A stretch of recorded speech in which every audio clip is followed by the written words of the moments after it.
द्वारा संस्कृत तथा भारतीय विद्या अनुस्नातक भवन को 5 लाख का अनुदान दिया गया है। इस अनुदान के ब्याज में से प्रतिवर्ष एमए और एमफिल में प्रथम तथा द्वितीय स्थान प्राप्त करने वाले विद्यार्थियों को जयजित स्कॉलरशिप एनायत किया जाता है। इस वर्ष में एमफिल के प्रथम सेमेस्टर में प्रथम स्थान प्राप्त करने वाले हैं वडेर मंजित तथा द्वितीय स्थान प्राप्त करने वाले हैं शरद दर्जी। इन दोनों से मेरा निवेदन है वे मंच पर आए और अपनी स्कॉलरशिप प्राप्त करें। एमफिल में प्रथम सेमेस्टर में मेरा निवेदन है कुलपति साहब से, श्री अनिल नायक जी से, कि वे इन दोनों को स्कॉलरशिप प्रदान करें। एमफिल प्रथम सेमेस्टर में प्रथम स्थान प्राप्त किया है वडेर मंजित और द्वितीय स्थान प्राप्त किया है शरद दर्जी ने।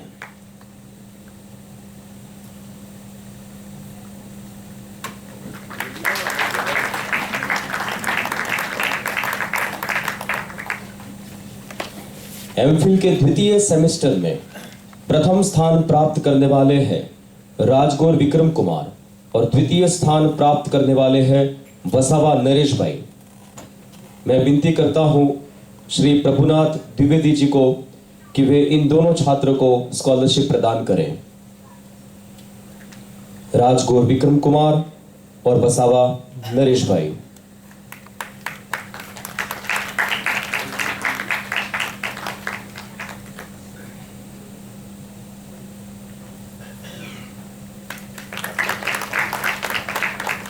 एमए के प्रथम सेमेस्टर में प्रथम स्थान प्राप्त करने वाले हैं परमार नकुल भाई और द्वितीय स्थान प्राप्त करने वाले हैं चौधरी दिव्येश कुमार। मैं विनती करता हूं विष्णु पंड्या जी से कि वे इन दोनों छात्रों को स्कॉलरशिप प्रदान करें। परमार नकुल भाई और चौधरी दिव्येश कुमार।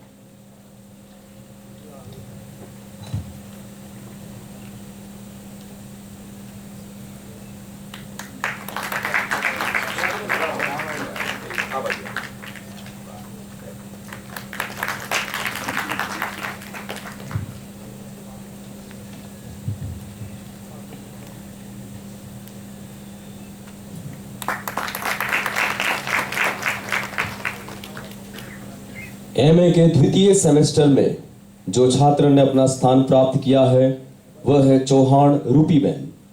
मैं विनती करता हूं हमारे शास्त्र चूड़ामणि श्री वसंत भट्ट साहब को कि वे चौहान रूपी बहन को स्कॉलरशिप प्रदान करें।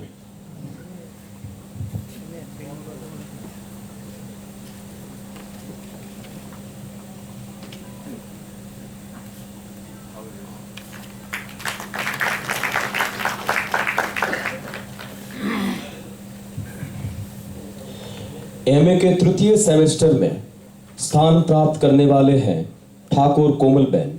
मैं विनती करता हूं हमारे कुल सचिव श्री डॉक्टर डीएम पटेल साहब को कि वे ठाकुर कोमल बहन को स्कॉलरशिप प्रदान करें।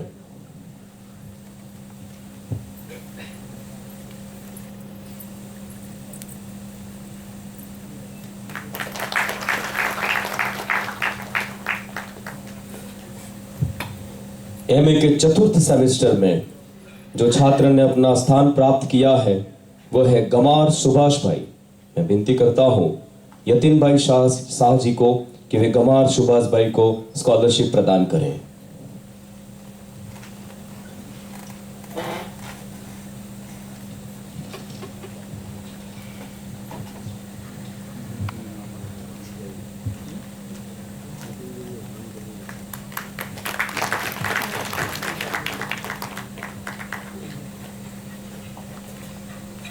जो छात्र ने जितेंद्र गांधी द्वारा संस्कृत तथा भारतीय विद्या अनुस्नातक भवन में जो स्कॉलरशिप प्राप्त की है उन सभी छात्रों को खूब बहुत अभिनंदन। समारोह में रजू किए गए शोध लेखों को संकलित करके उनके 9वें वॉल्यूम का विमोचन किया जाएगा। जो शोध लेख इस बार रजू होने जा रहे हैं उनका वॉल्यूम विमोचन अगले साल किया जाएगा। तो इसी के साथ मंच पर विराजमान सभी महानुभावों से मेरा अनुरोध है कि वे हेम प्रभा के 9वें वॉल्यूम का विमोचन करें। आइए हम सब मिलकर इस क्षण को करतल ध्वनि से सम्मानित करें।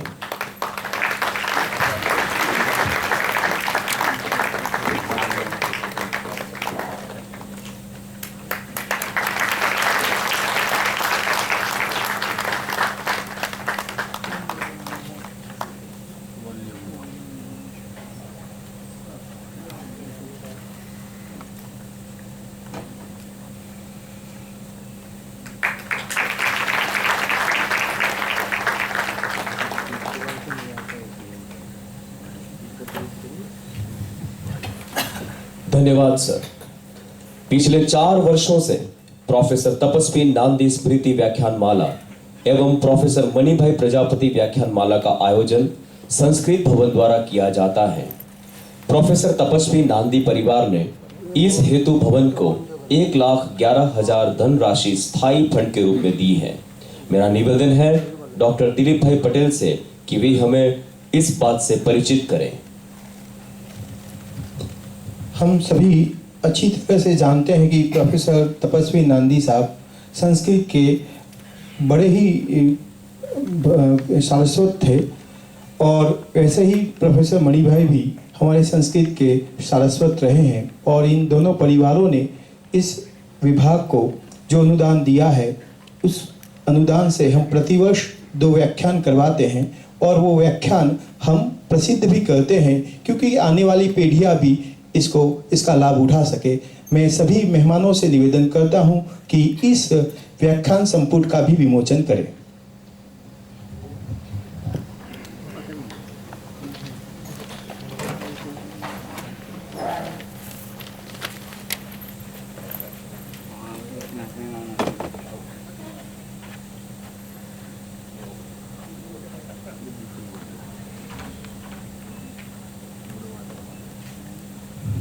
हमें इस बात की खुशी है कि जैसे जितेंद्र भाई गांधी, प्रोफेसर नांदी परिवार, प्रोफेसर मणिभाई का परिवार इस समारोह से जुड़े हैं और इस समारोह और नई नई श्रृंखलाओं के साथ जुड़ता जा रहा है।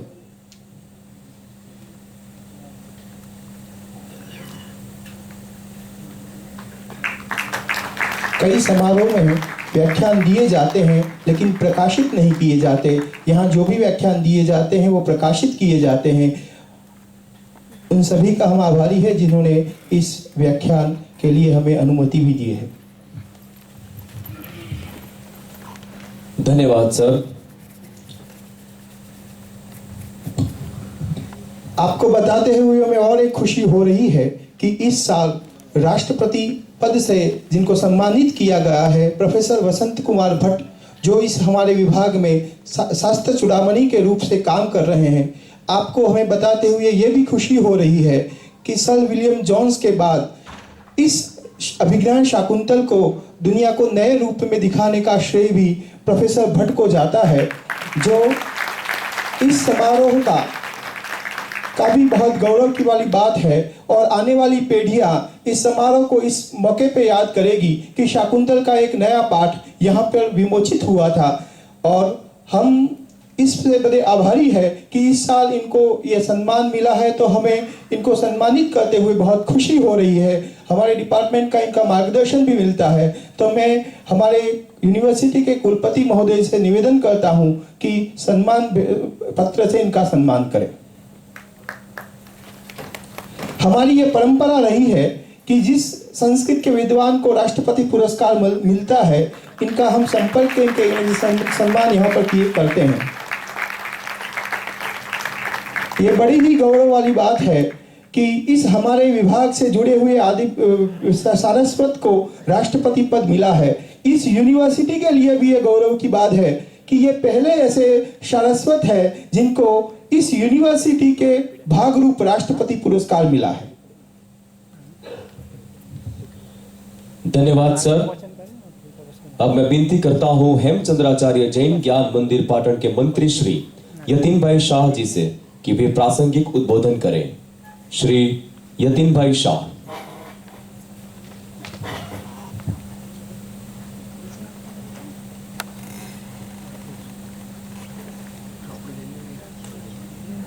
લઈ લે પાછળ દિલીપ પેલા રૂમમાં જઈને પાછળ હું લેતો હોય. જય જિનેન્દ્ર. હેમ પ્રભુને વંદન સહ આપ સૌને નમસ્કાર. હેમચંદ્રાચાર્ય ઉત્તર ગુજરાત યુનિવર્સિટીના સંસ્કૃત અને ભારતીય વિદ્યા અનુસ્નાતક વિભાગ તેમજ હેમચંદ્રાચાર્ય જૈન જ્ઞાન મંદિરના સંયુક્ત તત્વાધાનમાં આયોજિત અખિલ ભારતીય હેમચંદ્રાચાર્ય સંસ્કૃત સમારોહ 2019માં ઉપસ્થિત માનનીય મંચસ્થ મહાનુભાવો તથા આપ સૌનું હૃદયના ઉમળકાથી સ્વાગત કરતા ધન્યતા અને ગૌરવની લાગણી અનુભવું છું. યુનિવર્સિટી અને હેમચંદ્રાચાર્ય જ્ઞાન મંદિરની સ્થાપના પાછળના મૂળભૂત હેતુઓ જ્ઞાનનું નિર્માણ, પ્રચાર અને પ્રસાર વગેરે પ્રાયઃ એક સમાન રહ્યા છે અને તેથી જ આપણે આ જ્ઞાન યજ્ઞનું આયોજન ઉત્સાહભેર અને સ્વધર્મના પાલનની ભાવનાથી પ્રસન્ન ચિત્તે વર્ષો વર્ષ કરી રહ્યા છીએ. યુનિવર્સિટી પણ આ પ્રકારના જ્ઞાન યજ્ઞોથી શોભતી હોવાની સાથે તેની કીર્તિ દિગંત પ્રસરતી હોય છે.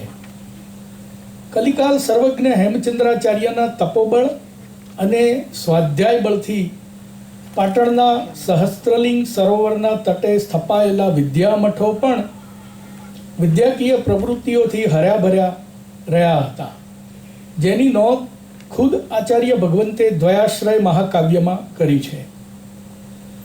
આ સિદ્ધ મહાપુરુષની પ્રેરણા અને પ્રભાવથી સમગ્ર સોલંકી યુગ દરમિયાન સંસ્કૃત, પ્રાકૃત, અપભ્રંશ અને જૂની ગુજરાતી ભાષાઓમાં બહુવિધ વિષયોમાં બહુમૂલ્યવાન કૃતિઓનું સર્જન થયું છે, જેની નોંધ સંસ્કૃત સાહિત્યમાં ઝાઝી લેવામાં આવી નથી.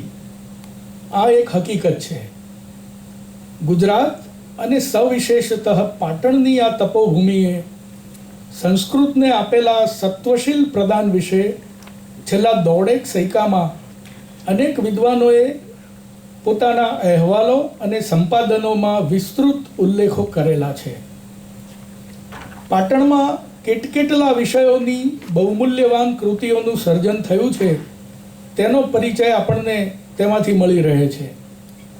આ સાથે જ મારે કહેવું રહ્યું કે સોલંકી યુગમાં રચાયેલી ઘણી કૃતિઓ આજે પણ અપ્રકાશિત છે અને આ પૈકીની ઘણી કૃતિઓ હેમચંદ્રાચાર્ય જૈન જ્ઞાન મંદિરમાં અકબંધ સચવાયેલી છે. સંસ્કૃત પ્રાકૃતની સાથે જૂની ગુજરાતી ભાષાની ઘણી અપ્રકાશિત કૃતિઓ અહીં ઉપલબ્ધ છે. ગુજરાતી ભાષાનું ઘોડિયું જૈન મુનિ ભગવંતોએ હિંચોળેલું તે માત્ર કહેવતરૂપ નથી પણ એક હકીકત છે અને તે જોવા માટે આવો, પધારો અમારા જ્ઞાન મંદિરમાં. ઘણી હસ્તપ્રતો આપ જેવા અભ્યાસુ સંશોધકોની રાહ જોઈ રહી છે. જ્ઞાન મંદિરમાં સંગ્રહિત કાગળ અને તાળપત્ર ઉપર લખાયેલી આશરે 22,000થી વધુ હસ્તપ્રતોનું સંપૂર્ણ ડિજિટલ કેટલોગ 3 માસ અગાઉ શ્રી રાઠવાજીને આ જ હેતુથી અમે સુપ્રત કર્યું છે. આ ડિજિટલ કેટલોગ હેમ યુનિવર્સિટીના પોર્ટલ ઉપર સત્વરે ઉપલબ્ધ કરાવવામાં આવે તેવી મારી યુનિવર્સિટીના સત્તાધીશોને આગ્રહભરી વિનંતી છે. આપણા પ્રતિભા સંપન્ન પ્રાચ્ય વિદ્યાવિદ અને પાટણના પનોતા પુત્ર ડૉક્ટર ભોગીલાલ સાંડેસરાએ ગુજરાતીઓ તો લક્ષ્મીદાસો છે તેવી કોઈએ કરેલી ટીકાનો જવાબ આપતા કહ્યું હતું કે ગુજરાતીઓ માત્ર લક્ષ્મીના પૂજારીઓ જ નહીં, સરસ્વતીના આરાધકો પણ છે અને તે જોવું હોય તો જાઓ પાટણ અને જુઓ ત્યાંના ગ્રંથ ભંડારો. આ ઉપરાંત Peterson, Buhler, Forbes, colonel Tod, Bhandarkar, Manilal Dwivedi, C D Dalal વગેરે વગેરે વિદ્વાનોના અહેવાલો વાંચશો તો પણ પાટણના જ્ઞાન મંદિરની વિદ્યા સમૃદ્ધિથી આપ સૌ વાકેફ થશો. કર્મઠ સંશોધકોના સ્વાગત સાથે યથાસંભવ સહયોગ આપવાની અમારી તૈયારી હોવા છતાં પીડા એ અનુભવાય છે કે કે આજે હસ્તપ્રતો વાંચનાર કે હસ્તપ્રતો જોવાની ઈચ્છા ધરાવનાર વર્ગ દિન પ્રતિદિન ઘટી રહ્યો છે. આ સાથે બીજી ચિંતા એ છે કે આજે સંસ્કૃત પ્રાકૃતના વિભાગોમાં વિદ્યાર્થીઓની સંખ્યા દિન પ્રતિદિન ઘટી રહી છે. કારણ આ વિદ્યાર્થીઓ માટે વ્યવસાયની નહિવત તકો. આ દિશામાં ગંભીર અને સ્વસ્થ ચિત્તે ચિંતન કરવાની જરૂર છે. અન્યથા આ હર્યાભર્યા ભવનોના બાગ ઉજળતા ઝાઝા વર્ષો નહીં લાગે અને તેથી જ આપણો આ જ્ઞાન યજ્ઞ કર્મકાંડ ન બની રહે તે હેતુસર આપ સૌ વિદ્વાનો પ્રપત્તિ ભાવથી સંનિષ્ઠ સંશોધક અને વિદ્યાર્થી બની રહો એ જ સમયની માંગ છે. પુનઃ જય જિનેન્દ્ર અને હેમ પ્રભુને વંદન સાથે મારા વિચારોને વિરામ આપું છું. ધન્યવાદ. धन्यवाद सर. अब मैं सादर अनुरोध करता हूं श्री वसंत भट्ट जी से कि वे समारोह के अनुरूप अपना उद्बोधन दें और हम सबको कृतार्थ करें. श्री वसंत भट्ट जी.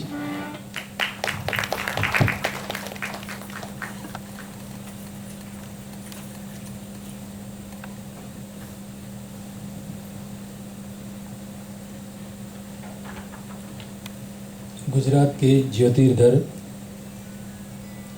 कलिकाल सर्वज्ञ आचार्य हेमचंद्र जी के चरणों में सादर वंदन करते हुए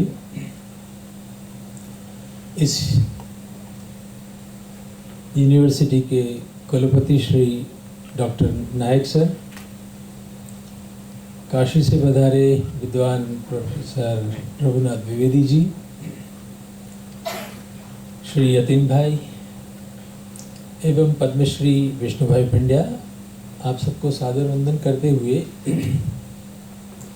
और इस समारोह में हेमचंद्राचार्य जी की निराजना आराधना करने के लिए उपस्थित सभी संस्कृत के विद्वान. University is a collection of books. University is a collection of scholars, professors. University का जो कॉन्सेप्ट है वो ये है, एक अच्छी लाइब्रेरी होनी चाहिए, वेबसाइट से जुड़ी होनी चाहिए और अपॉइंटेड स्कॉलर्स तो होते ही हैं, प्रोफेसर्स तो होते ही हैं, लेकिन ऐसे कॉन्फ्रेंसेस ऑल इंडिया लेवल की आयोजित करके दुनिया भर के विद्वानों को यहाँ बुलाकर यहाँ पढ़ रहे छात्रों के सामने डिफरेंट एवेन्यूज उद्घाटित किए जाते हैं कि ऐसे वैसे विद्वान होते हैं, ऐसे ऐसे लोग कार्य करते हैं. तो university is a collection of scholars and books. ये जो कॉन्सेप्ट है वो ऐसे समारोह से साकार होते हैं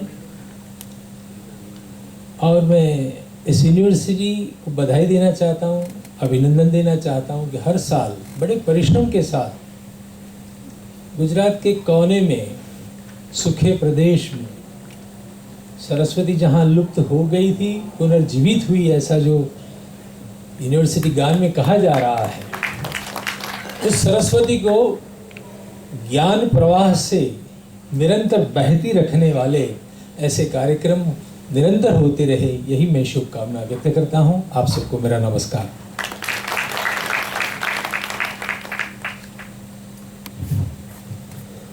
धन्यवाद सर.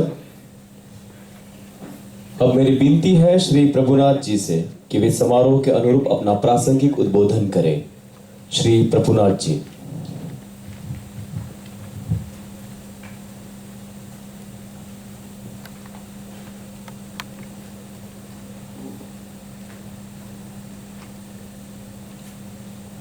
गांगम वारी मनोहारी मुरारी चरणच्युतम त्रिपुरारी शिरश्चारी पापहारी पुनातुआ.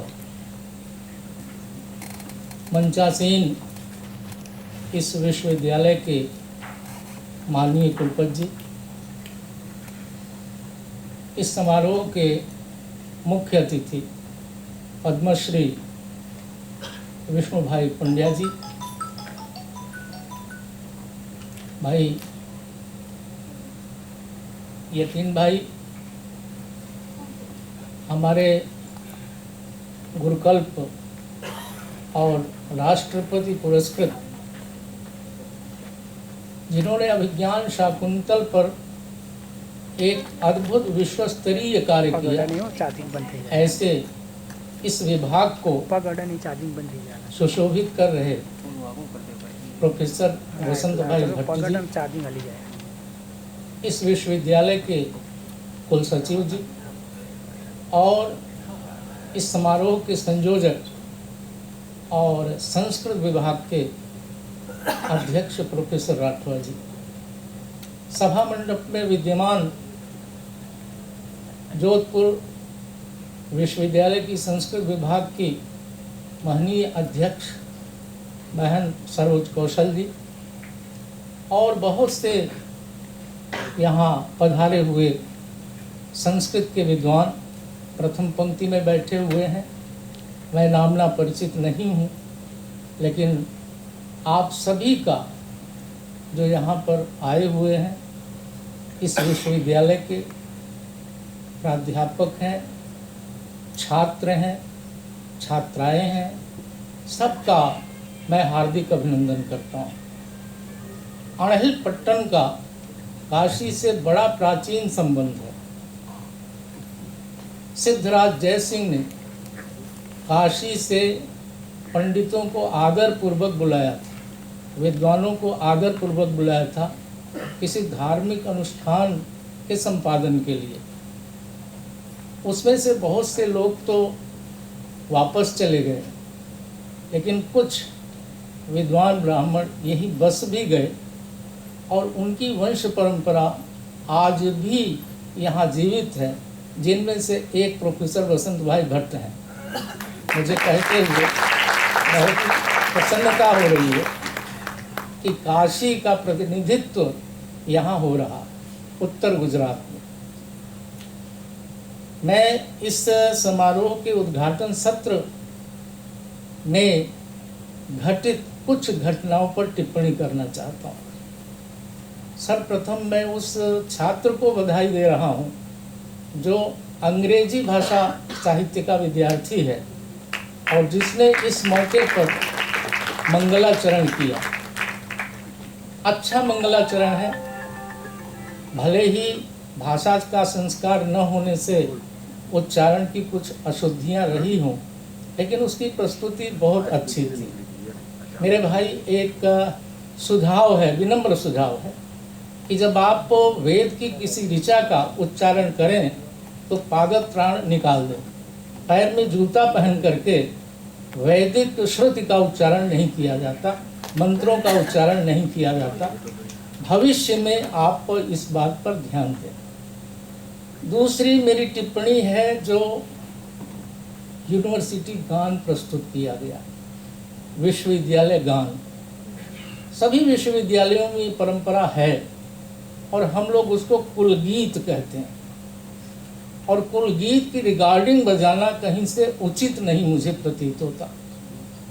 प्रत्येक विभाग में छात्र छात्राएं पढ़ते हैं। हम लोगों के यहाँ काशी हिंदू विश्वविद्यालय है, मेरा अपना महात्मा गांधी काशी विद्यापीठ है, संस्कृत का विश्व का सर्वप्रथम विश्वविद्यालय संपूर्णानंद विश्वविद्यालय है। छात्र स्वयं कुलगीत तैयार करते हैं और उसका गायन किया जाता है। छात्र प्रस्तुत होते हैं मंच पर, चाहे छात्राएं हों चाहे छात्र हों। और मेरा निवेदन है इस महान विश्वविद्यालय के अधिकारियों से कि इस प्रकार की एक पवित्र परंपरा प्रारंभ करनी चाहिए। रिकॉर्डिंग में वो आत्मीयता नहीं होती जिस आत्मीयता का बोध हम कराना चाहते हैं अपनी कुलगीत की प्रस्तुति से। वो आत्मीयता जब व्यक्तिगत रूप से आप प्रत्येक समारोह में किसी छात्र छात्रा के द्वारा तैयार करके प्रस्तुति देंगे तो आत्मीयता हो। इन्हीं शब्दों के साथ मैं थोड़ा सा इस समारोह के बारे में आपके समक्ष अपने कुछ विचार संक्षेप में ही रखूंगा, क्योंकि मेरा व्याख्यान तो अपराह्न में है। ये जो हेमचंद्राचार्य के नाम से यह विश्वविद्यालय स्थापित है और संस्कृत विभाग, जिसने हेमचंद्राचार्य संस्कृत समारोह का प्रवर्तन किया है और बहुत ही सफलतापूर्वक उसको ले चल रहे हैं। इसमें भारत भर से आमंत्रित अनामंत्रित विद्वान आते हैं, स्थानीय विद्वान आते हैं, शोध छात्र होते हैं, उनकी सहभागिता होती है। ये एक बहुत ही अच्छी और गरिमामयी परंपरा है। इस परंपरा का निरंतर उत्कर्ष होता रहे आगामी दिनों में, यह मेरी शुभकामना है। इस प्रकार के समारोह हमारी तरफ उत्तर प्रदेश में, मध्य प्रदेश में बहुत होते हैं।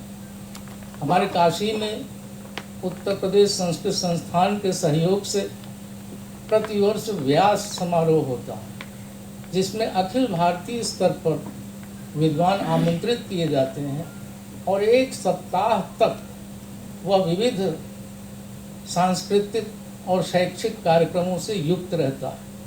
उसमें काशी की तीनों जो शिक्षण संस्थाएं हैं, विश्वविद्यालय स्तरीय काशी हिंदू विश्वविद्यालय, महात्मा गांधी काशी विद्यापीठ और संपूर्णानंद संस्कृत विश्वविद्यालय, तीनों विश्वविद्यालय सहभागिता करते हैं, सहयोग करते हैं और प्रत्येक वर्ष एक एक विश्वविद्यालय को केंद्र बनाया जाता है और शेष दोनों विश्वविद्यालय वहां पहुंचकर उनका सहयोग करते हैं। तो ये परंपरा मध्य प्रदेश में भी है।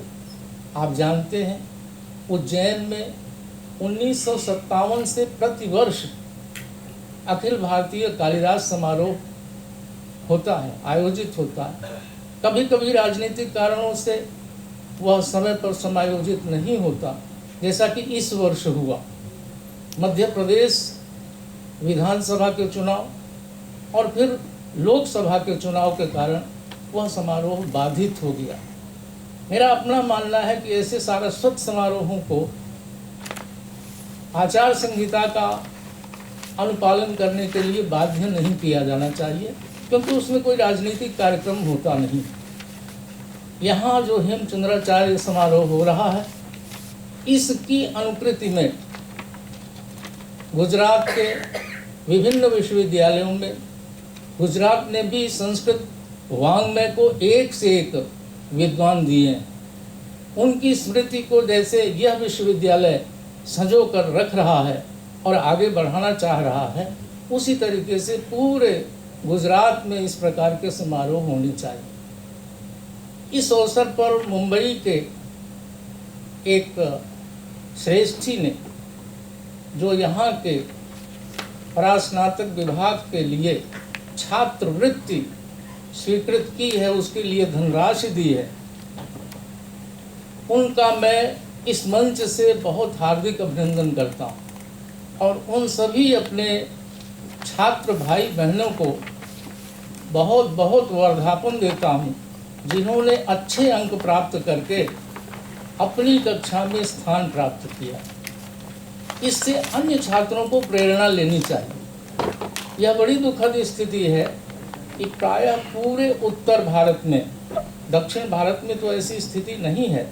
जब आप कर्नाटक से नीचे उतरे तो संस्कृत के अध्ययन अध्यापन में बड़ा ह्रास आ रहा, बड़ी गिरावट आ रही है। छात्रों की संख्या न्यूनतम होती जा रही है। मैं तर का भी प्रयोग नहीं कर रहा हूँ, तम का प्रयोग कर रहा हूँ, न्यूनतम। हम लोगों की कक्षाओं में, मैं जब पढ़ाता था तो बीए में 3-3, 4-4 वर्ग हुआ करते थे। प्रत्येक वर्ग में 100 से अधिक विद्यार्थी होते थे। अध्यापकों की कमी रहती थी।